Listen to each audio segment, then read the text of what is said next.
Settlers mocked the widow for cooking rocks all day. Halvor Bjornstad, who had survived 11 Dakota winters and buried neighbors who ran short of fuel, told her, "When your wood runs out in January, those children will freeze in their beds, and no amount of hot rocks will save them." She had $9, 3 children, and needed 7 cords of firewood she could not cut or haul. On January 12th, 1888, a wall of wind and snow hit at 2:30. But 5 months earlier, Kari Solberg had never heated a stone larger than a flat iron in her life. She stood in the doorway of her cabin that August morning, watching the sun rise over 160 acres of nothing. The wheat Ivar had planted in April was turning gold. The 2 cows grazed near the creek. The chickens scratched in the dust. It looked, for a moment, like the homestead might survive. Then she did the arithmetic again. 7 cords. That's what Halvor Bjornstad had told her. 7 cords of firewood minimum to survive a Dakota winter. 8 if the cold ran long. Each cord weighed 3,000 pounds, stacked 4 feet high, 4 feet deep, 8 feet long. A man with an axe and a horse could cut and haul a cord in 3 days. A woman alone, without a horse, without an ox, without anyone. She stopped the calculation. She'd done it 100 times since Ivar died in March. The answer never changed. The woodlot was 12 miles away at the James River breaks. 12 miles there, 12 miles back, hauling timber without a draft animal. Even if she could cut the wood, and she had never felled a tree in her life, she could not move it. Not enough of it. Not in time. She had $9 in coin hidden in a jar beneath the floorboards. Wood in Groton cost $2.50 per cord. $9 bought 3.5 cords. She needed 7. The children were still sleeping. Astrid, 9 years old, had taken over the cooking since her father died. Eric, 6, fed the chickens each morning and pretended he wasn't afraid. Ingrid, 3, still asked when Papa was coming home. Kari closed her eyes and leaned against the doorframe. The morning air was warm, almost pleasant. In 5 months, that same air would drop to 30 below zero and stay there for weeks.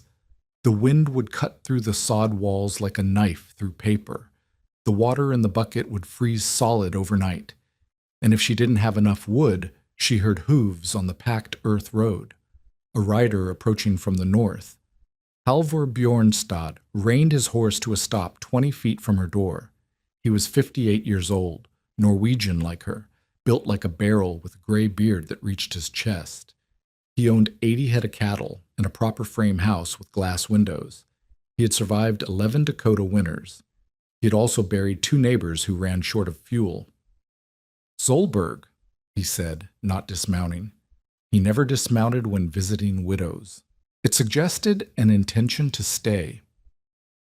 "I'm riding to Groton. Thought I'd check if you need anything hauled back." "I have no money for hauling." Bjornstad studied her cabin, her meager woodpile, her thin frame in the doorway. His expression didn't change, but she knew what he was calculating. The same arithmetic she'd been doing for months. "How much wood have you got?" "Half a cord, perhaps less." He shook his head slowly. The motion carried the weight of experience, of bodies found in frozen cabins, of children who didn't wake up. "You'll need 8 cords minimum," he said. 7 if the winter's mild, but the winters here are never mild. A woman alone can't cut that much timber. Not while tending children, not while keeping animals alive, not while keeping herself fed. He paused, letting the words settle. "You'd best find a husband, Solberg, or head back to wherever you came from before you get those kids killed." Kari's hands tightened on the doorframe. "I came from Norway. There's nothing left there." "Then find a husband. Gunnar Haugen's been asking about you. He's got 320 acres and timber rights. He could keep you warm." Gunnar Haugen wants my land, not me. Bjornstad shrugged. Land, wife? What's the difference out here? You need someone to cut wood. He needs someone to cook and clean and bear sons. It's a fair trade. I'd rather freeze. The old man looked at her for a long moment. When he spoke again, his voice had lost its casual tone. You might get your wish, Solberg. When your wood runs out in January, those children will freeze in their beds, and no amount of hot rocks will save them. He turned his horse and rode north without waiting for a response. Kari watched him go. The dust from his horse's hooves drifted across the road and settled on the yellowing wheat. Inside the cabin, she heard Ingrid crying, awake now, calling for her mother. She had $9, 3 children, and a winter coming that would kill them all if she couldn't solve an equation that had no solution. The idea didn't come all at once. It crept in slowly, over weeks, through small observations that seemed meaningless until they weren't. Late August. Carrie was heating a flat iron on the stove to press Astrid's Sunday dress, the one nice thing the girl owned, the dress Ivar had bought in Groton the Christmas before he died. The iron cooled too fast. She had to reheat it 3 times before she finished. She remembered her mother in Trondheim, heating soapstones in the hearth and tucking them into the beds at night. The stones stayed warm until morning. Not hot, but warm. Warm enough. That night, unable to sleep, Kari sat by the dying fire and thought about stones. A flat iron cooled in 20 minutes. A soapstone stayed warm for 6 hours. Why? They were both heated by the same fire. They were both made of solid material. What made the stone hold heat while the iron let it go? She picked up a river stone she'd been using to weight down the butter churn lid. It was the size of her fist, smooth and gray, pulled from the creek bed that spring. She set it in the coals and waited. An hour later, the stone was too hot to touch. She wrapped it in rags and placed it at her feet in bed, beneath the quilt. When she woke at dawn 6 hours later, the stone was still warm. She lay there in the gray light, her feet resting on warm rock, and something shifted in her mind. One stone held heat for 6 hours. What if there were many stones?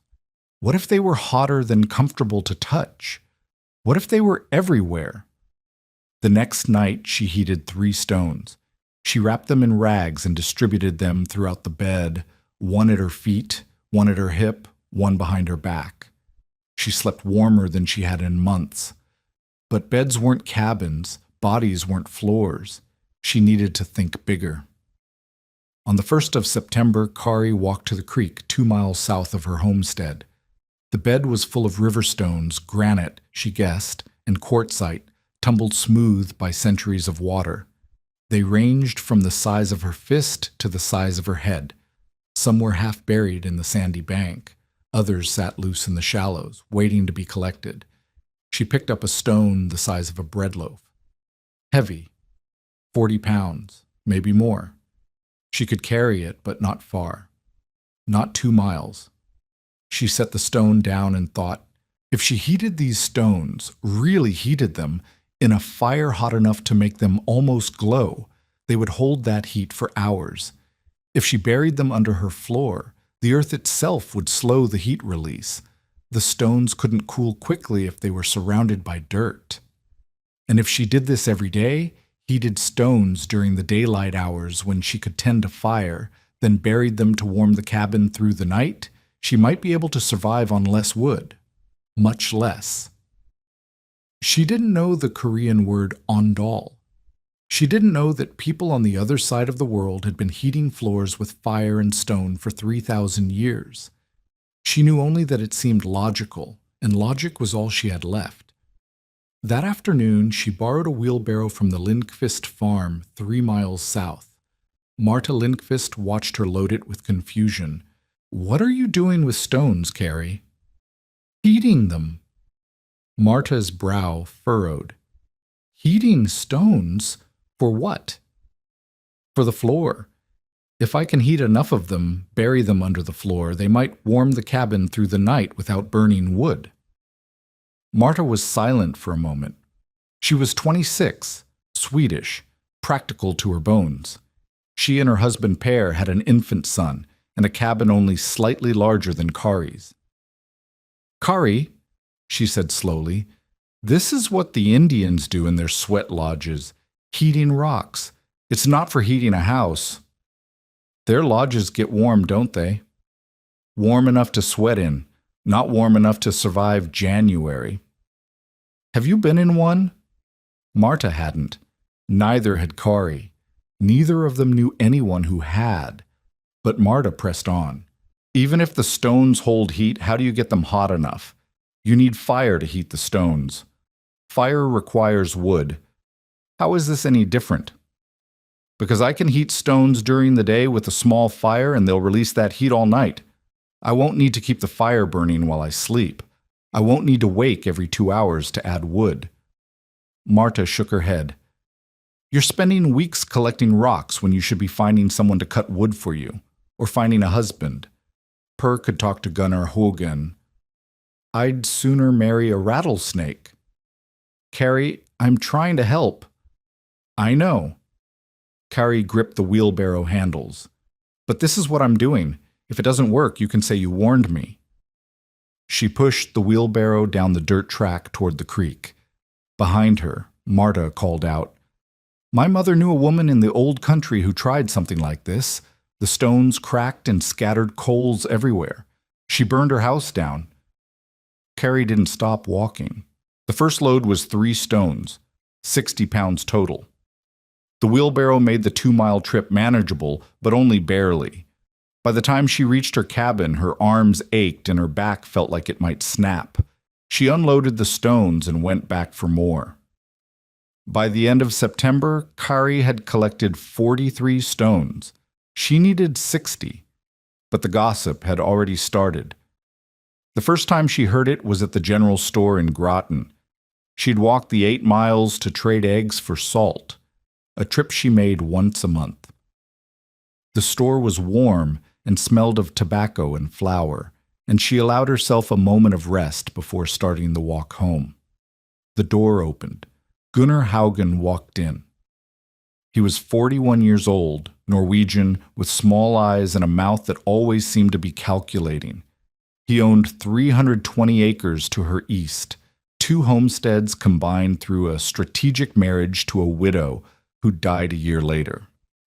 He'd offered to buy Kari's land for $50. When she refused, he'd offered to marry her. When she refused that too, he'd stopped offering anything except contempt. He saw her at the counter and smiled. It wasn't a kind smile. "Look who's here," he said loudly, addressing the 2 men at the back of the store. "The rock cooker. I hear you've been heating stones all summer, Solberg, planning to throw them at winter when it comes." The men laughed. Kari said nothing. Haugen stepped closer. "I've got 40 cords stacked and dry. My cattle are fat. My root cellar is full. What have you got?" 60 pounds of warm rocks and 3 children who'll be begging at my door come February." "My children won't beg anywhere." "They'll beg or they'll freeze. Those are the only options for a woman too proud to accept help. Your kind of help comes with chains attached." Haugen's smile didn't waver. "Marriage isn't chains, Solberg. It's survival. You'd do well to learn the difference before it's too late." He bought his tobacco and left without looking back. Kari took her salt and walked home. 8 miles of dust and silence and shame. Not because Haugen had mocked her, but because he might be right. She was spending her days collecting stones while winter crept closer. If her idea failed, she would have nothing. No wood, no money, no time to find another solution. That night, she heard Haugen's voice in her head as she lay awake.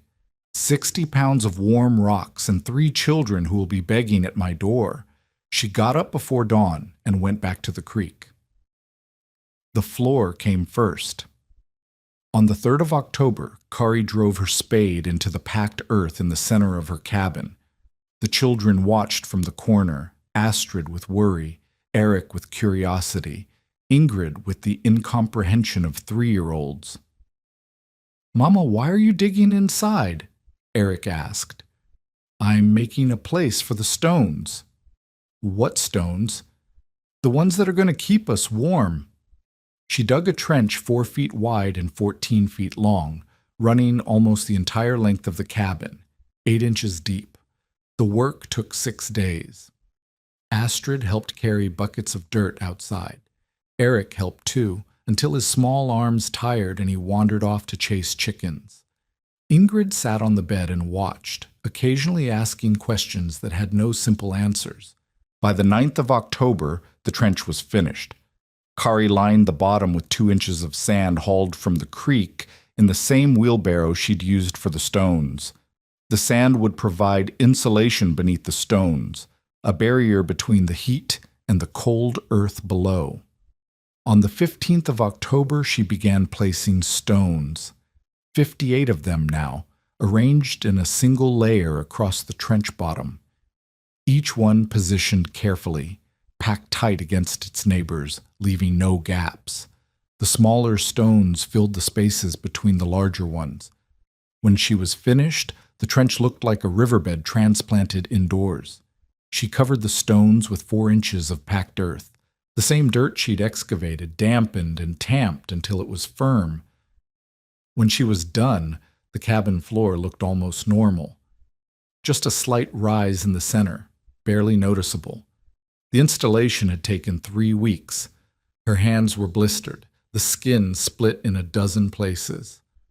Her back ached constantly. She'd lost weight. Her dress hung loose on her shoulders. But the floor was ready. On the 3rd of November, Dakota had its first hard frost. Kari heated 12 stones in the fireplace. It took 6 hours to get them hot enough. She could see heat waves rising from their surfaces. Using iron tongs and a flat shovel, she transferred them one by one to the stone bed, placing them in a channel she'd left along one edge for exactly this purpose. Then she covered them with 4 inches of earth and tamped it down. The children watched from the bed, bundled in quilts. "Will it work?" Astrid asked. "I don't know." Kari let the fire burn down to embers. The cabin grew cold. She could see her breath in the candlelight. But the floor, where the stones lay buried, stayed warm. She checked it every hour through the night. At midnight, the surface was still warm to the touch. At 3 in the morning, still warm. At 6, when she rose to start the day's fire, the floor had cooled to lukewarm, but it hadn't gone cold. 10 hours, 12 stones, a warm floor all night without a single log. On the 15th of November, Dakota showed her what real cold looked like. The temperature dropped to 8 below zero overnight. Kari heated 24 stones, every one of her active stones, the ones she rotated in and out of the floor, and buried them deeper than before. That night, the floor held at 55 degrees. The cabin air dropped into the 40s, cold enough to see breath, but not cold enough to freeze water in a bucket. The children slept through the night without waking. It was working. But the real test hadn't come. Per Lindqvist arrived on the 8th of November with his wagon. He was a thin man, quiet, the kind of person who let his wife do most of the talking. His hands were red and raw from work. "I've got extra firewood," he said, not meeting her eyes. "A full cord. Thought we could trade." Kari looked at the wood stacked in his wagon. A cord was worth $2.50. She didn't have $2.50. She didn't have anything he could possibly want in equal trade. "What do you want for it?" "2 chickens. 2 chickens were worth 40 cents. Per was offering her more than $2 of charity disguised as commerce. "That's not a fair trade," she said. "It's fair enough. We've got plenty of chickens. We're short on space in the coop. You'd be doing us a favor." They both knew he was lying. But they also both knew she needed the wood, and he needed to give it without making her accept charity. That was the frontier code: help your neighbors, but let them keep their pride. Kari's throat tightened. She nodded. Purr unloaded the cord and stacked it against the north wall of her cabin. When he was finished, he climbed back onto his wagon. Marta says your floor is heating the cabin. It's helping. If it works through January, let me know how you did it. I'd like to try it myself. He drove away before she could respond. That night, after the children were asleep, Carrie cried. Not from shame. She'd moved past shame months ago. She cried because someone had been kind when they didn't have to be. The Lindqvists weren't wealthy. They had an infant and their own winter to survive. And still, they gave. She added the cord to her supply. With the Lindqvist gift and her small stockpile of twisted hay and cow chips, she had enough fuel to last through winter if the stone floor worked as designed. If it didn't, she'd run out by late January. December came like a door slamming shut. On the first of the month, the temperature dropped to 12 below zero.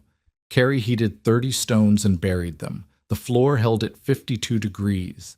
The children played cards by candlelight while the wind howled outside. On the 15th, the temperature dropped to 22 below zero. She heated every active stone she had, 32 of them, and the floor held at 48 degrees.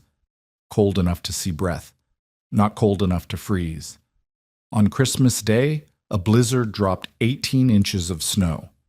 The wind piled drifts against the north wall of the cabin until they reached the roof line.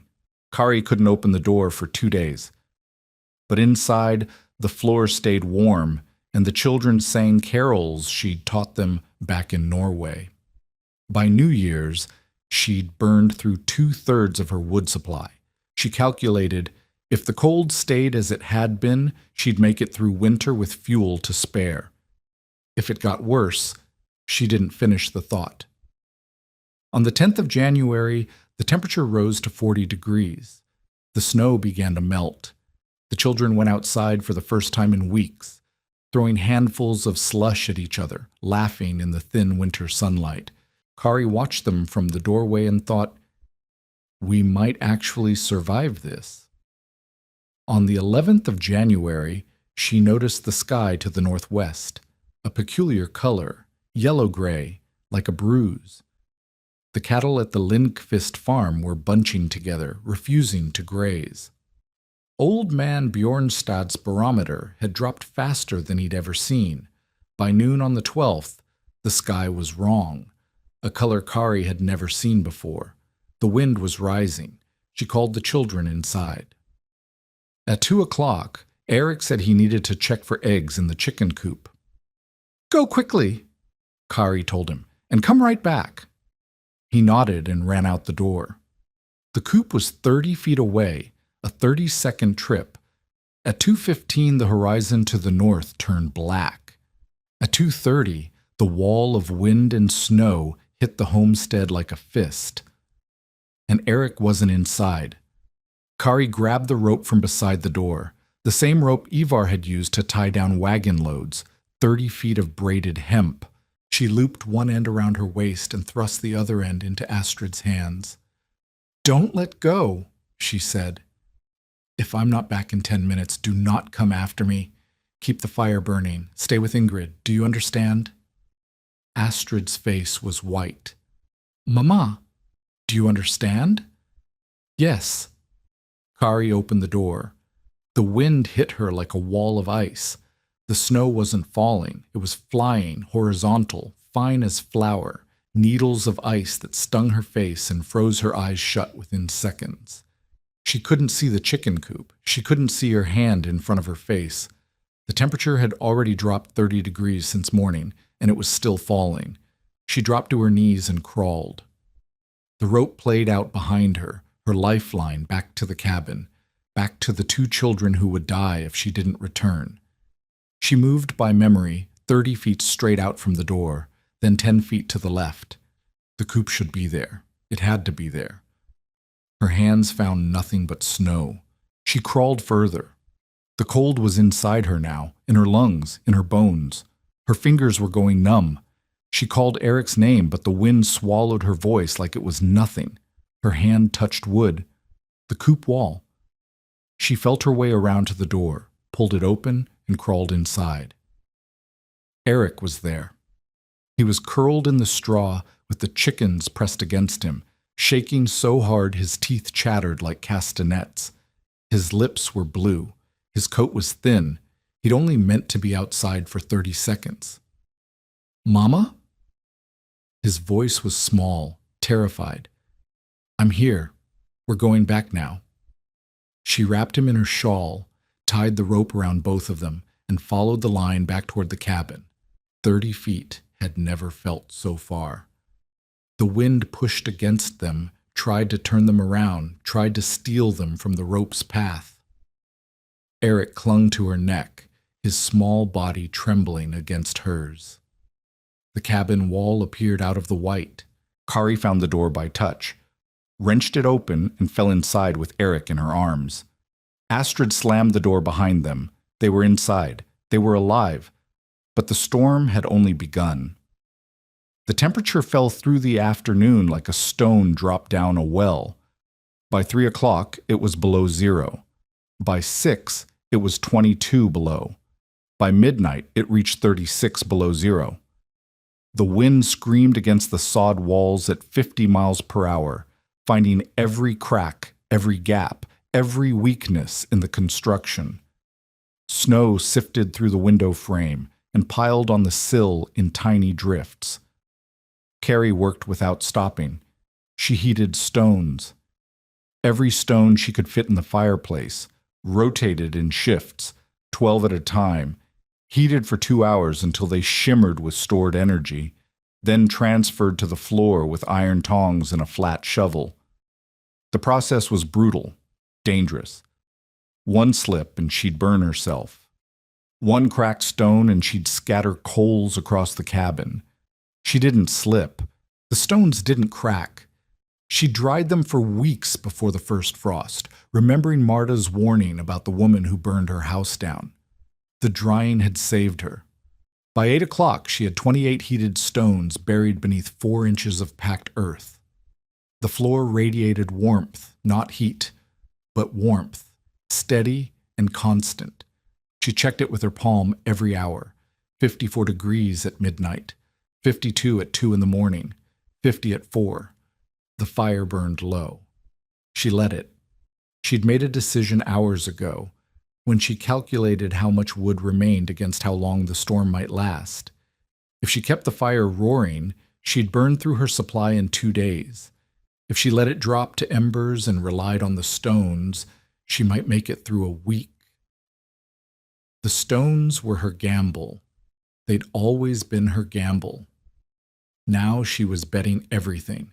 The children huddled on the floor directly over the stone bed, wrapped in every blanket and quilt Carrie owned. She'd moved the mattress there after Eric came back inside, put it right on top of the warmest section, where the heat rose most strongly. The 3 of them pressed together beneath the covers, sharing body heat, listening to the wind try to tear the world apart outside. Ingrid whimpered. "Why is the wind angry, Mama?" "The wind isn't angry, it's just wind." "It sounds angry." "I know, but it can't get in. We're safe." Astrid was silent, which worried Kari more than Ingrid's questions. The girl was old enough to understand what was happening, old enough to know that their survival depended on rocks and hope and nothing else. "The floor is warm," Astrid said finally. "Yes." "Will it stay warm?" "I think so." "You think so, or you know so?" Kari pulled her daughter closer. "I think so. That's all I've ever had, thinking, but thinking has gotten us this far."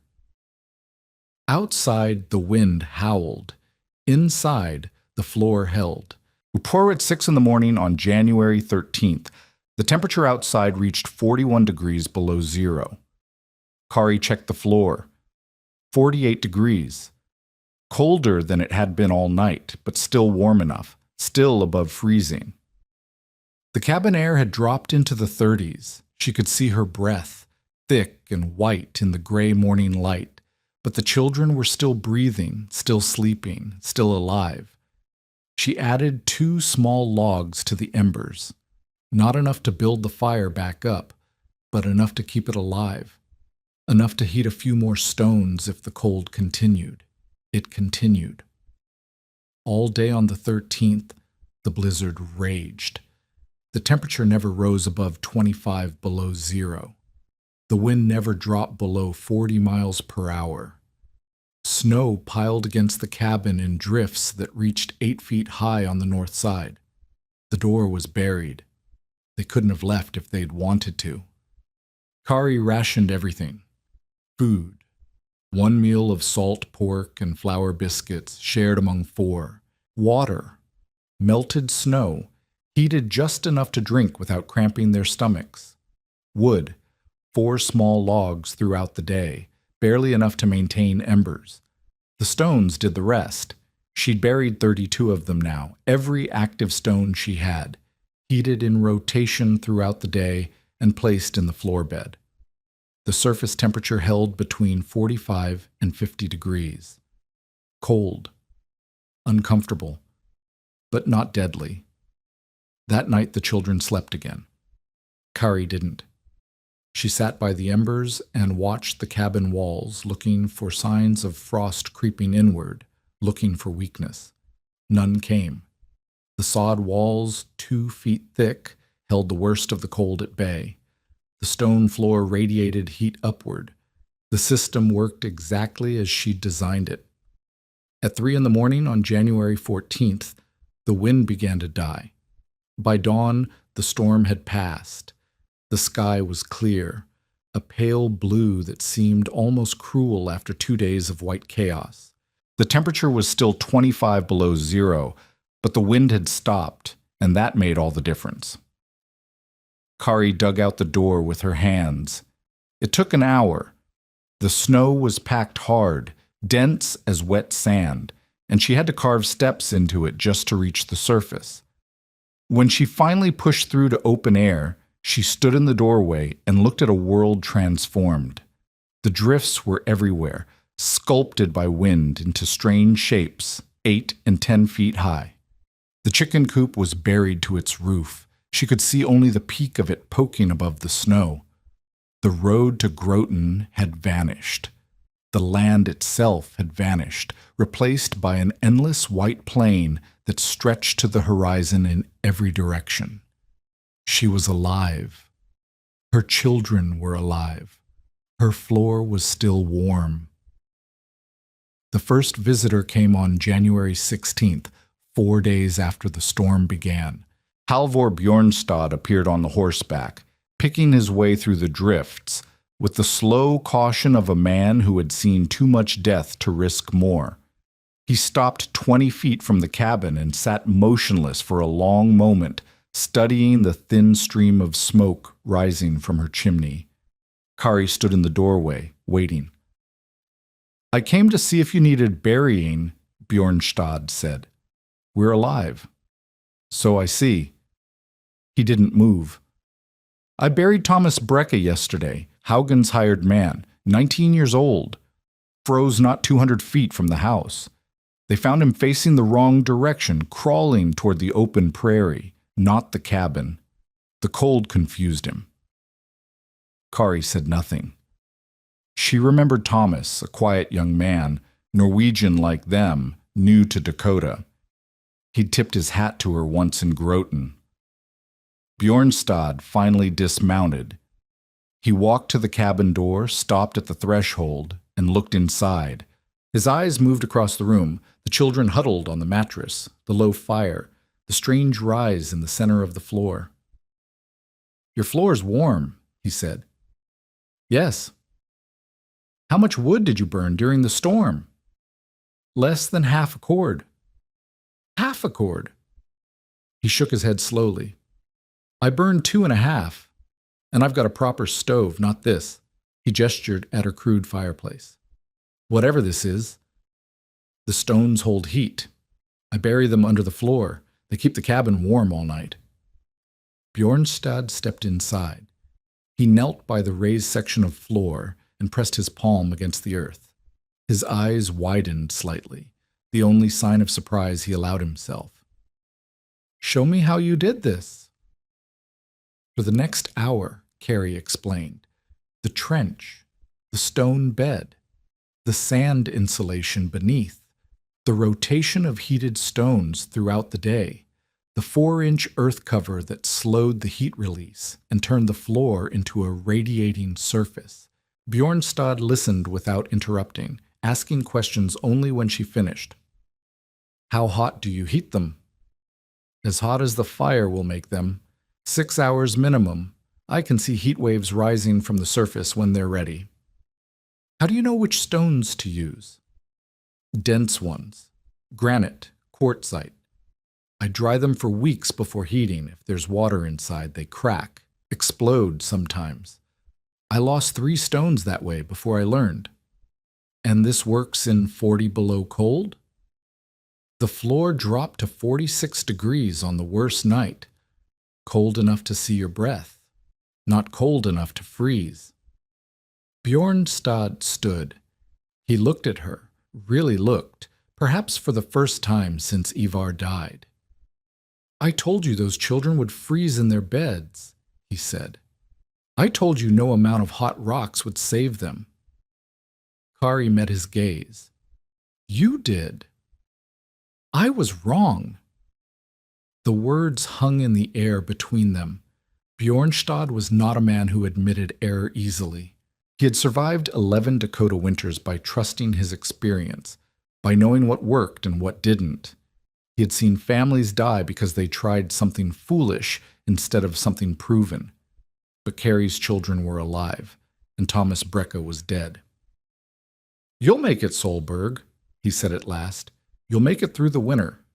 He walked to the door, then paused. "When the spring comes, I'll send other settlers to talk to you. New families coming up from Minnesota and Iowa. They should know about this." He looked back at the floor. "They should know what you figured out." He rode away without waiting for a response. The word spread faster than Kari expected. On January 20th, Marta Lindqvist arrived with her infant son bundled against the cold. She had heard about Kari's survival from Per, who'd heard from Bjornstad. She wanted to see the floor. "I told you the stones would crack," Marta said, kneeling by the heated section. "I told you this was foolish." "You did." "I was wrong." Marta pressed her palm to the earth, feeling the warmth. Per nearly burned through our entire supply trying to keep the fire roaring. His fingers got frostbitten when he went out for more wood.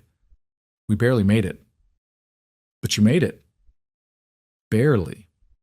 Marta looked up. "Will you show me how to build one? Before next winter?" Kari nodded.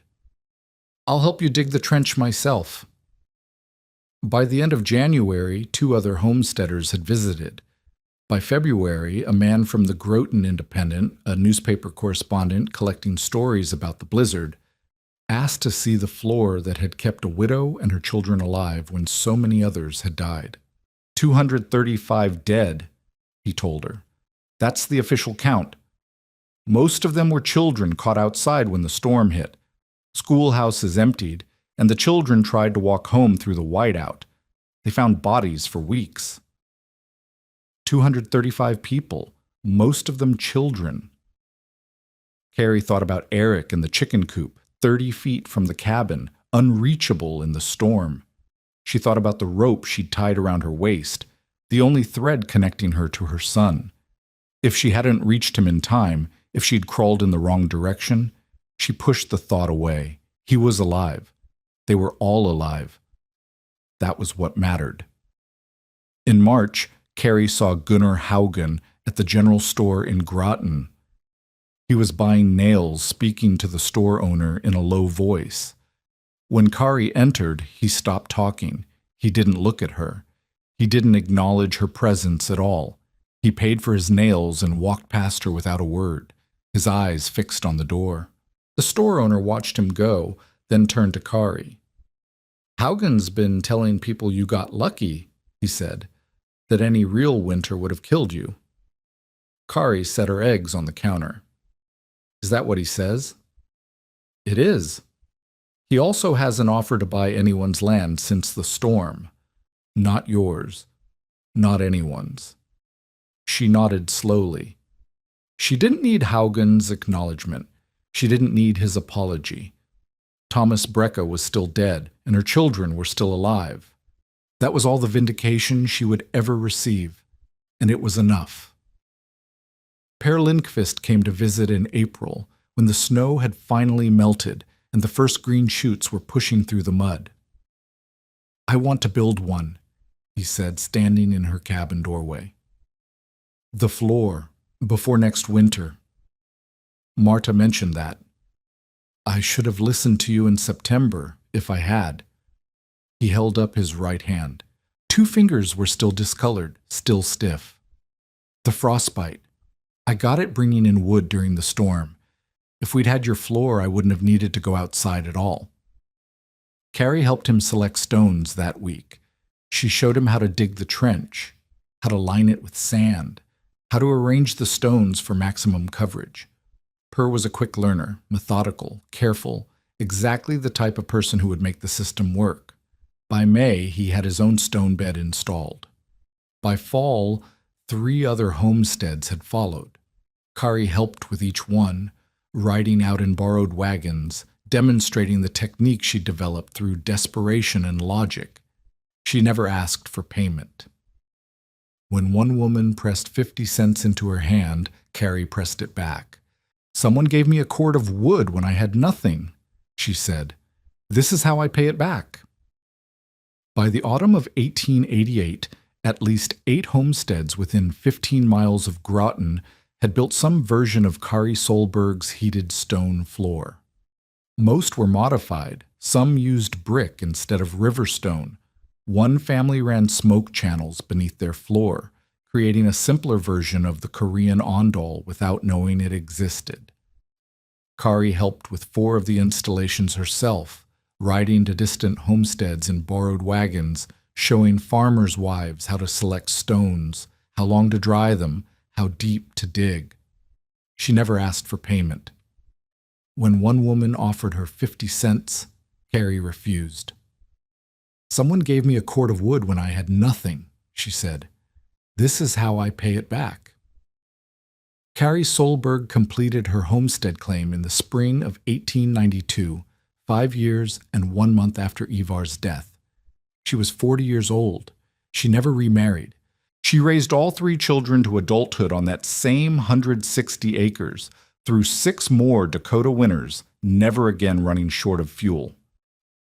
Astrid married a schoolteacher in 1899 and moved to Minneapolis. Eric took over the farm after his mother's death. Ingrid became a nurse. Kari died in December 1919 at the age of 64 during the influenza epidemic. She is buried in the Norwegian Lutheran Cemetery outside Groton, next to Ivar. Her gravestone gives only her name and dates. It says nothing about stones or fire or the night when the temperature dropped 100 degrees and the floor stayed warm.